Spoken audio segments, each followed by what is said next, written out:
मैं ममता, आप सभी का स्वागत है मेरे चैनल लीगल अवेयरनेस पर। उम्मीद है आप सभी स्वस्थ होंगे और अपना ख्याल रख रहे होंगे। सबसे पहले अगर कोई नया व्यूअर जुड़ा है तो प्लीज मेरे चैनल को लाइक और सब्सक्राइब करना ना भूलें और पूरी जानकारी के लिए मेरे वीडियो को अंत तक जरूर देखें। दोस्तों, आज मैं जिस विषय की जानकारी लेकर आई हूँ, जो नई कानूनी जानकारी लेकर आई हूँ, वो है 161 और 164 के स्टेटमेंट्स। ये 161 का स्टेटमेंट्स क्या होता है, 164 का स्टेटमेंट क्या होता है, कब होता है, क्यों होता है, इस तरह की जितनी भी आपकी जिज्ञासाएं हैं, आशंकाएं हैं, आज मैं कोशिश करूंगी कि इस वीडियो के माध्यम से ये सारी आपकी जिज्ञासाएं और आशंकाएं पूरी हो सकें।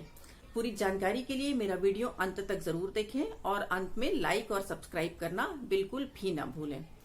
साथियों, जैसा कि मैंने अपने पिछले वीडियो में बताया था कि सीआरपीसी की धारा 154 के तहत जब पुलिस कोई एफआईआर दर्ज करती है तो किसी अपराध की एफआईआर दर्ज करती है, मैंने ये भी बताया था अपराध दो तरीके के होते हैं, एक संज्ञेय अपराध और एक असंज्ञेय अपराध। संज्ञेय अपराध वो होते हैं जो गंभीर प्रकृति के अपराध होते हैं और असंज्ञेय अपराध वो अपराध हैं जो थोड़ा कम गंभीर प्रकृति के अपराध होते हैं। जब संज्ञेय अपराध होते हैं तो उन अपराधों में पुलिस बिना वारंट के किसी को भी गिरफ्तार कर सकती है और असंज्ञेय अपराध में पुलिस बिना किसी वारंट के गिरफ्तार नहीं कर सकती है। ये सब मैंने अपने पिछले वीडियो में बताया था। तो जब एफआईआर दर्ज होती है उसके बाद पुलिस को क्या करना होता है, तुरंत से छानबीन करनी शुरू होती है। तो जब छानबीन शुरू होती है, इन्वेस्टिगेशन शुरू होती है, तब पुलिस साक्षी को, अभियुक्त को एग्जामिन करती है। तो ये एग्जामिनेशन ओरली एग्जामिन करती है और रिटन में भी एग्जामिन करती है।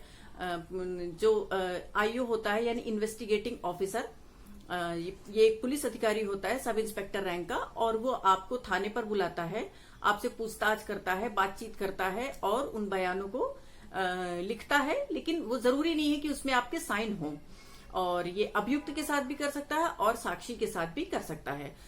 यानी कि ये जो भी एफआईआर के तुरंत बाद जो पुलिस छानबीन करती है और एग्जामिन करती है अभियुक्त को और साक्षी को, और जो पूछताछ करती है, बयान लेती है, उसको हम 161 के स्टेटमेंट्स कहते हैं। सीआरपीसी की धारा 161 के स्टेटमेंट। और ये भी जरूर याद रखिए कि 161 के स्टेटमेंट के लिए पुलिस आपको एक नोटिस देकर बुलाएगी जो सीआरपीसी की धारा 160 के तहत लिखा हुआ है। और लेकिन जब 161 के स्टेटमेंट होते हैं तो हमको लगता है कि हमने तो सब बता दिया, अब उसको जेल हो जाएगी या मैंने अपना आत्मसमर्पण कर दिया, ये चीजें हो गई।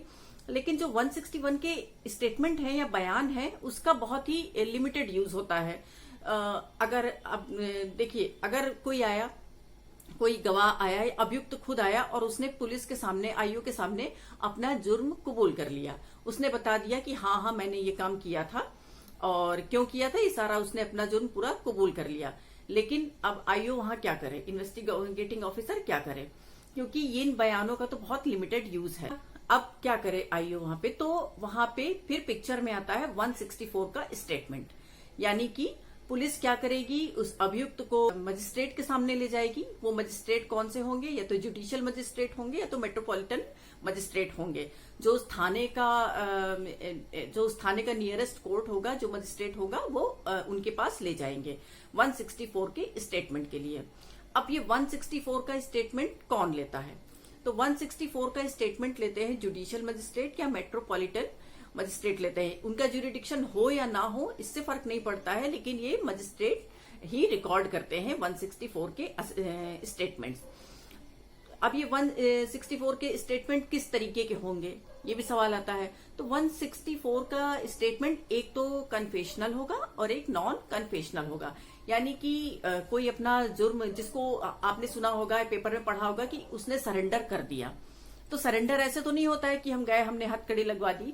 सरेंडर करने की भी एक प्रक्रिया होती है। तो जो अभियुक्त होगा, जब वो अपने अपराध का कन्फेशन करेगा, यानी वो उसको मानेगा कि हाँ मैंने अपराध किया है, मजिस्ट्रेट के सामने एक बयान देके, तो उसको कहेंगे सरेंडर करना। 164 के तहत वो बयान माने जाएंगे।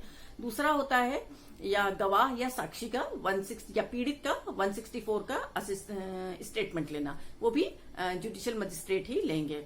अब 164 के स्टेटमेंट में मजिस्ट्रेट आपका स्टेटमेंट रिकॉर्ड करेगा और आपके साइन उसमें जरूर होंगे। जब तक कि आपके साइन नहीं होंगे आपका स्टेटमेंट अधूरा होगा, आपका बयान अधूरा होगा। और ये स्टेटमेंट याद रखिए, ये एक सब्सटेंटिव पीस ऑफ एविडेंस है। जो आपने थाने पे बयान दिए, पुलिस को बयान दिए, वो एक एविडेंस की तरीके से काम नहीं करेंगे, सब्सटेंटिव पीस ऑफ एविडेंस नहीं है। जबकि जो 164 के आपके बयान रिकॉर्ड हैं वो एक सब्सटेंटिव पीस ऑफ एविडेंस है और जो आगे ट्रायल के दौरान काम आएंगे। इसलिए 161 में कभी कभी लोग में कॉलर शिकायत करते हैं कि पुलिस ने हमसे जबरदस्ती ये कहलवा दिया, वो कहलवा दिया। कोई चिंता की बात नहीं है। अब आपका जब 164 होगा तो आप मजिस्ट्रेट के साथ अकेले अपनी बात पूरी तरीके से कह सकते हैं। और मैं ये जरूर बताऊंगी, जब कोई अपनी पसंद से शादी करता है, अपनी चॉइस से शादी करता है, लव मैरिज से शादी करता है, तो अगर घर वालों के द्वारा रिपोर्ट लिखा दी जाती है कि मेरी लड़की को बहला फुसला कर ले गए हैं, तो उस लड़की को भी 164, जब उस एफआईआर के बाद जब आईओ 164 का स्टेटमेंट कराता है, तब उस लड़की के भी 164 के स्टेटमेंट होते हैं और वहां वो अपना जो बयान देगी कि वो बालिग है और अपने बयान पूर्णतः होशो हवास में दे रही है और अपनी मर्जी से उसने शादी करी है, तो ये एफआईआर भी क्वैश हो जाएगी। इसलिए 161 की स्टेटमेंट पुलिस लेती है, याद रखिए, थाने पर होते हैं। और 164 की स्टेटमेंट आपके कोर्ट मजिस्ट्रेट लेता है और कोर्ट में होते हैं। उम्मीद है आपको मेरी आज की जानकारी अच्छी लगी होगी। इसको जरूर साझा करें और उन लोगों के साथ जरूर शेयर करें जिनको इनकी जरूरत होगी। मेरे वीडियो को लाइक और सब्सक्राइब करना बिल्कुल भी ना भूलें। Thank you.